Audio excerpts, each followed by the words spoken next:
साहिबा मेरे साथ वीडियो लिंक पे हैं, स्काइप पे हैं। मैं आपको वेलकम करता हूं अपने शो में। बहुत शुक्रिया, thank you so much Mir साहब। आपकी बड़ी मेहरबानी उज़्मा साहिबा, आप मुल्क से बाहर हैं फिर भी अपना पॉइंट ऑफ व्यू दे रही हैं। आपकी बड़ी मेहरबानी, आपने टाइम निकाला है। एक तो आपको आप पकड़ लेते हैं, कमाल आपका है। हाँ, मैं अप्रिशिएट करूंगा आपको। ये आपको पता है कि इदारों के बीच में नफरत पैदा की जा रही है, इदारों को टारगेट किया जाता है।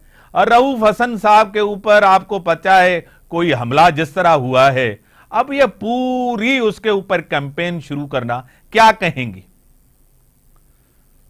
इनको ना कोई शर्म है ना कोई हया है। ये इस वक्त जो इनकी जो माइंड सेट जो है ना इनका, वो इस कदर करप्ट और पलूट हो गया है। आई एम सॉरी टू से कि इनकी कोई सीधी रही नहीं है। ये बंद कमरों के पीछे तो ये पांव पड़ जाते हैं और तीसरी दफा एक्सटेंशन देने के लिए भी तैयार होते हैं, लेकिन जब बाहर आते हैं तो ये गिरेबान पकड़ना शुरू कर देते हैं। अपनी हर गलती, हर जो ये इनकी जो फ्रस्ट्रेशन है उसका ये जो गुस्सा है वो निकालते हैं इदारों के ऊपर। झूठ की फैक्ट्रियां लगाई हुई हैं इन्होंने, इतना गंद फैला दिए हैं मीर साहब के आप सोच नहीं सकते हैं। अब ये रऊफ हसन जो है,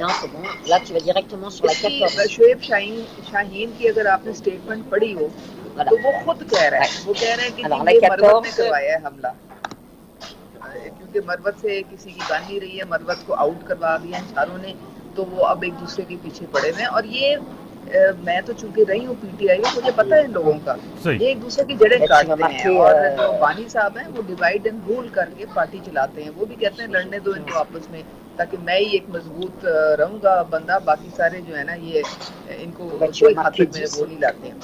तो अब मैं देख रही थी कि इन्होंने फिर से इतना गंद उछालना शुरू कर दिया है, और सोशल मीडिया जो है ना उसको ये हथियार बना लेते हैं।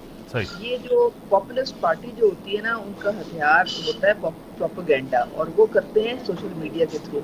इसीलिए आपने देखा है कि ये डेफिनेशन का जो कानून पंजाब हुकूमत लेके आई है वो इसी वजह से लेके आई है, क्योंकि ये इनको ये मादर पितर आज़ाद हो चुके हैं। ये समझते हैं कि कोई इनको हाथ नहीं लगा सकता है, लेकिन अब इनको जवाबदेही देनी पड़ेगी। और ये जिस तरह से ये बैठ के नाम अकाउंट से और इधर उधर से ये बैठ के ये प्रोपेगेंडा करते हैं, ये इनकी जो रस्सी जो है ना इनकी खिंचने वाली है। अब इनको जवाब देना पड़ेगा और इनकी सजाएं भी होंगी। और ये कानून जिसकी वजह से ये इतना जो चीख चिल्ला रहे हैं, ये अब इनको कटहरे में खड़ा करेगा ला। तो ये ना ये समझे कि ये शुगर में मुहार हो चुके हैं, ये अब इनको थोड़ा अपने आप को कंट्रोल करना पड़ेगा। उज़्मा साहिबा, मौलाना फजल रहमान साहब के साथ मुलाकात पीटीआई रहनुमाओं की, क्या लग रहा है आपको? पता है सियासी मुफाद आपको नजर आ रहा है? आपको लग रहा है कि ये सियासी मुफाद के तहत एक साथ हुए, जमहूरियत की मजबूती के लिए एक साथ हुए हैं? क्या कहेंगी उज़्मा साहिबा?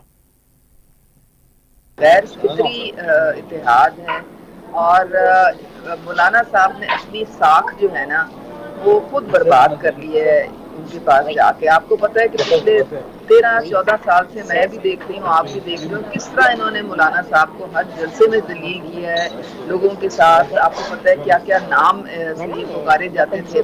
अब all of a sudden PTI का तो ये वतीरा है कि वो लोगों को इस्तेमाल करते हैं। अगर मौलाना साहब चाहते हैं कि वो इस्तेमाल हो तो फिर ठीक है, ये उनकी अपनी ख्वाहिश है, लेकिन इसको कुछ नहीं हासिल होना, क्योंकि पीटीआई ने आज तक किसी से कोई वादा पूरा नहीं किया।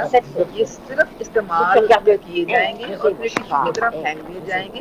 मौलाना साहब को अगर गिला है तो मेरे ख्याल से सबसे ज्यादा तो पीटीआई की केपी की इलेक्शन से होना चाहिए, ताकि वो चाहते थे कि केपी में उनकी हुकूमत आए। तो वहाँ पे किसकी सीटें हैं? हमारी तो नहीं है, 80% तो वो पीटीआई की है।